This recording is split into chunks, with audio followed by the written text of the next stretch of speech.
പരിക്കുപറ്റിയ നായയെ ചികിത്സയ്ക്ക് ശേഷം വീട്ടിലേക്ക് കൊണ്ടുപോകുമ്പോഴായിരുന്നു പുരോഹിതന്റെ ദൃശ്യം വഴിയാത്രക്കാരൻ പകർത്തിയത്. പ്രചരിച്ച ചിത്രങ്ങൾ RTOയ്ക്ക് മുന്നിലുമെത്തി. ഫാദർ ബൈജു വിൻസെന്റിന്റെ വാഹന ലൈസൻസിന് 3 മാസത്തേക്ക് പൂട്ടുവീണു. ചെയ്തത് നിയമലംഘനമാണെന്ന് അറിഞ്ഞുകൊണ്ടല്ലെന്ന് വ്യക്തമാക്കി എൻഫോഴ്സ്മെന്റ് RTOയ്ക്ക് മുന്നിലെത്തിയ ഫാദർ തെറ്റേറ്റു പറഞ്ഞു. പുതിയ തിരിച്ചറിവ് മറ്റുള്ളവർക്ക് പകർന്നു നൽകാനുള്ള ആഗ്രഹവും പങ്കുവച്ചു. ഒടുവിൽ പടനിലം ഫാത്തിമ മാതാ കാത്തോലിക്ക ദേവാലയത്തിലെ ഫാദർ ബൈജു വിൻസെന്റ് ലേണേഴ്സ് ക്ലാസ്സിലെത്തി അധ്യാപകനായി.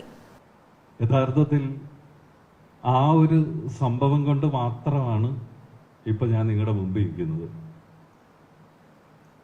19 വർഷം മുമ്പ് ഡ്രൈവിംഗ് തുടങ്ങിയതാണ്. അന്ന് ഡ്രൈവിങ്ങിന് പ്രത്യേകിച്ച് ക്ലാസ് ഒന്നും ഇല്ലായിരുന്നു. ആകപ്പാട് ഡ്രൈവിംഗ് പഠിപ്പിച്ചു തന്ന ഡ്രൈവിംഗ് സ്കൂളിൽ ആശാൻ എനിക്കൊരൊറ്റ ഉപദേശം എന്നുള്ളത്, റോഡിൽ വണ്ടി ഓടിക്കുമ്പം മനസ്സിൽ കരുതിക്കോണം, എതിരെ വരുന്ന വണ്ടി ഓടിക്കുന്നവരെല്ലാം ഭ്രാന്തന്മാരാണെന്നും അവരൊക്കെ നിന്നെ ഇടിച്ചു കൊല്ലാൻ വരുന്നവരാണെന്നും മനസ്സിൽ കരുതിയിട്ട് സൂക്ഷിച്ച് വണ്ടി ഓടിച്ചാൽ മതിയെന്ന്. അങ്ങനെ ഒറ്റ ഉപദേശം വണ്ടി ഓടിക്കുന്നതിനെ കുറിച്ച് എനിക്ക് കിട്ടിയിട്ടുണ്ട്. കുറേ വർഷങ്ങളായിട്ട് 2 വീലറും 4 വീലറും എല്ലാം ഓടിച്ചുകൊണ്ടിരുന്നു. ഈ ജൂൺ മാസത്തിൽ തുടക്കം ഒരു ദിവസം എൻ്റെ കൂടെ ഒരു പട്ടിക്കുട്ടിയുണ്ട്, കുട്ടപ്പായി എന്നാണ് എൻ്റെ പേര്.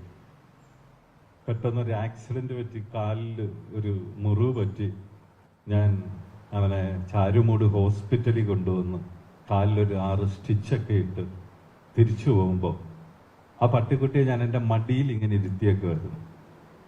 അപ്പോൾ ഞാനിങ്ങനെ പള്ളിയിലോട്ട് തിരിച്ചു പോകുന്ന വഴിക്ക് ഒരാൾ 2 വീലറിൽ വന്ന് ഇങ്ങനെ വീഡിയോ എടുത്ത് പോകുന്ന ഞാൻ കണ്ടു. എന്തിനാന്ന് പോലും എനിക്ക് തോന്നിയില്ല. ഞാൻ എന്തെങ്കിലും ഒരു തെറ്റ് ചെയ്യുന്നതായിട്ടും എനിക്ക് തോന്നിയില്ല.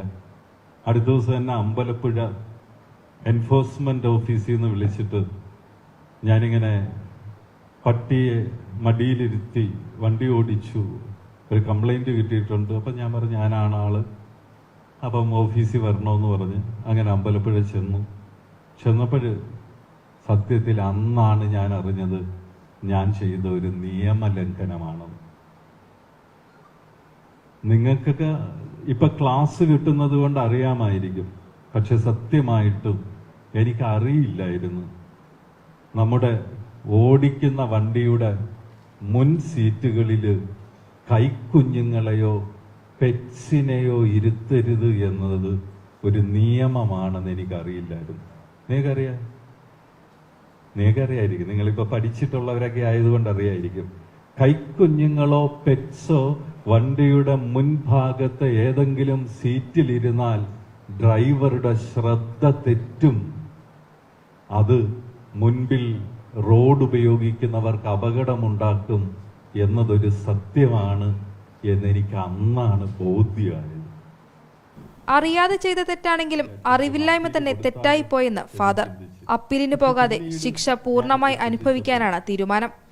ഞാൻ ചെയ്തതൊരു നിയമലംഘനമാണെങ്കിൽ അതിനുള്ള ശിക്ഷ അനുഭവിക്കാനുള്ള ബാധ്യത എനിക്കുണ്ട് എന്നൊരു ബോധ്യം കിട്ടിയതുകൊണ്ട് അങ്ങനെ ഒരു അപ്പീലിന് പോകണ്ട എന്ന് ഞാൻ തീരുമാനിച്ചുകൊണ്ട് ഞാൻ എൻ്റെ വണ്ടി ഇങ്ങനെ ഷെഡിലങ്ങിട്ടു. തെറ്റ് ചെയ്തയാളെ മാതൃകാപരമായ നടപടിയിലൂടെ മാറ്റിയെടുക്കാനായതിന്റെ സന്തോഷത്തിലാണ് മാവേലിക്കരയിലെ മോട്ടോർ വാഹന വകുപ്പ്.